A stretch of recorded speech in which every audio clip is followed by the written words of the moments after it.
महामुंबईतील CNG पुरवठा तिसऱ्या दिवशीही खंडितच आहे।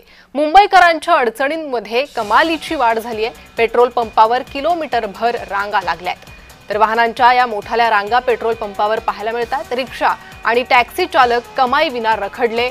ओला, उबेर आणि बस सेवा ही बाधित झालेली आहे। पूर्णपणे वाहतूक व्यवस्था कोलमडलेली आहे। खासगी वाहतूक व्यवस्थेवर परिणाम होतोय। तर बघा, काल आम्ही 8 वाजल्यापासून सकाळपासून लाईनी तिथं आहे। आता आम्ही होतो तेवढा लांब, आता जे कंटाळून गेले तर आम्ही एवढा पुढे आलोय। कालपासून आम्ही पंपवाल्यांना विचारतो तर ते लोक बोलतात की आत्ता चालू होईल, नंतर चालू होईल। असं काय, आता 2 दिवस झाले आम्ही पण धंदा खोटी करून इथं बसलेलो आहे। आता आमचं घर त्याच्यावरच चालतं, आता कसं काय करणार?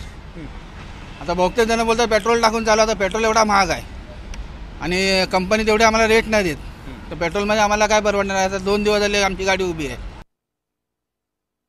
ऐसे 3 दिन 2 दिन से मैं यहाँ पे खड़ा हूँ। 2 दिन से खाना भी नहीं खाया हूँ, पार्सल लेके खाना खा रहे लाइन पे हूँ। अब मैं बोरीवली से अभी का गाड़ी धक्का मार के बोरीवली जाऊँ?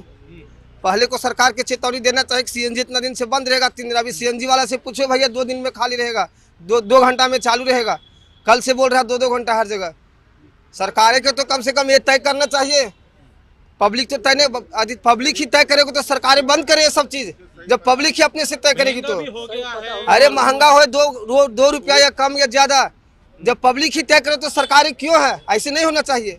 सरकारें को बंद करे सरकार, पेट्रोल भी बंद करे। क्यों पेट्रोल चालू करके रखा है?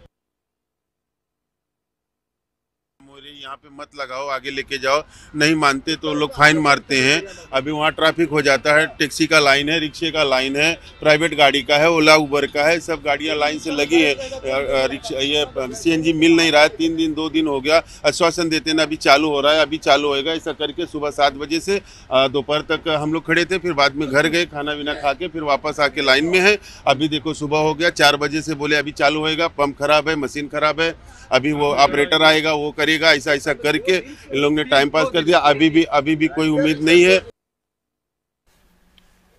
तर वाहकांचा, चालकांचा हा संताप समोर आलेला आहे, कारण गेल्या 2 दिवसांपासून आपण पेट्रोल पंपांवर रांगा लावून उभ्या आहोत। धंदा रखडलेला आहे, व्यवसाय रखडलेला आहे, असं या चालकांचं म्हणणं आहे।